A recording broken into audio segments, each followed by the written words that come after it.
వాళ్ళు కూడా డబ్బులు సంపాదిస్తారు. కురుట్ల ప్రజలు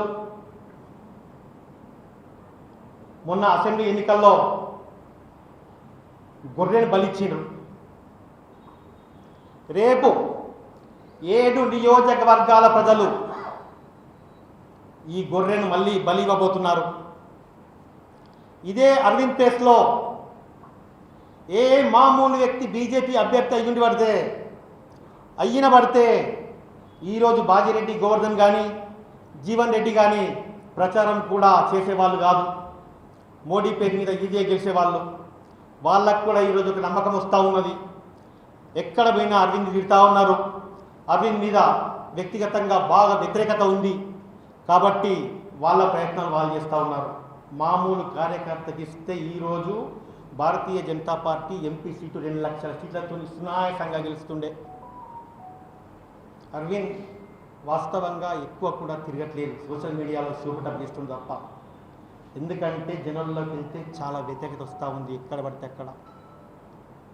కావున భారతీయ జనతా పార్టీ ఎప్పుడు కూడా ఎవరికి టికెట్లు ఇవ్వాలన్నా కానీ మంచి వాళ్ళని చూసి టికెట్ ఇవ్వాలి. ఎట్లాగో 400 సీట్లు వస్తున్నాయి కదా, మేమే చెప్తున్నాం బీజేపీ వాళ్ళం 400 సీట్లు వస్తున్నాయి కాబట్టి ఇక్కడ అరవింద్ ఓడిద్దాం. మనం మంచి నాయకత్వం వస్తుంది.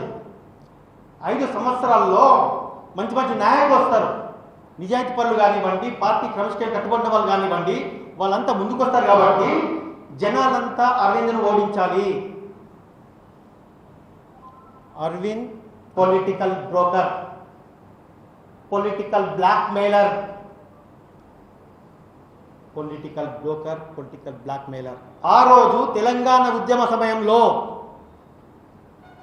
మనందరం తెలంగాణ కోసం పాటుపడతా ఉంటే వాళ్ళ నాన్న కాంగ్రెస్ అభ్యర్థిగా ఉన్నప్పుడు మీ ఒక రిపోర్టర్ మీద గన్ని తీసి బెదిరించిన వ్యక్తి యాంటీ కవిత ఓటు మీద మోడీ బొమ్మ మీద గెలిచిండు. ఆ రోజు కవిత మేడం మీద ఉన్న వ్యతిరేకత్వం గెలిచిండు. దాన్ని ఈయన ఏదో సీఎం బిడ్డని ఓడగొట్టినా అంటే అడిగినా అట్లని కుట్రలు ఇంకోడిపోయిండు. అదొక శాంపుల్. రేపు ఎంపీగా ఓడిపోవడానికి కుట్రలే ఒక శాంపుల్గా తీసుకోండి మీరు. ఇదే ధన్పాల్ సూర్యనారాయణ ప్లేస్లో మొన్న జరిగిన అసెంబ్లీ ఎన్నికల్లో అరవింద్ కనుక అభ్యర్థి అయ్యి ఉంటే 3rd ప్లేస్కి పోతుండే, చిచ్చు ఓడిపోతుండే. ఇది అరవింద్ హిస్టరీ.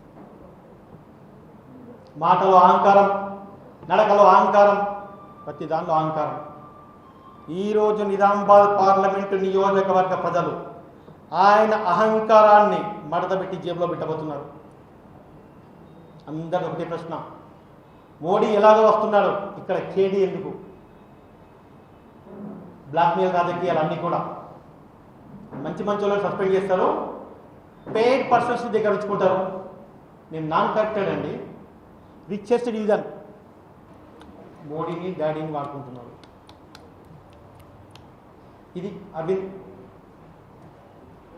కాబట్టి అరవింద్ ఇప్పటికైనా కానీ ఆయన బిహేవియర్ మార్చుకోవాలి, ప్రజలతో బాగుండాలి, మీడియా మిత్రులతో బాగుండాలి.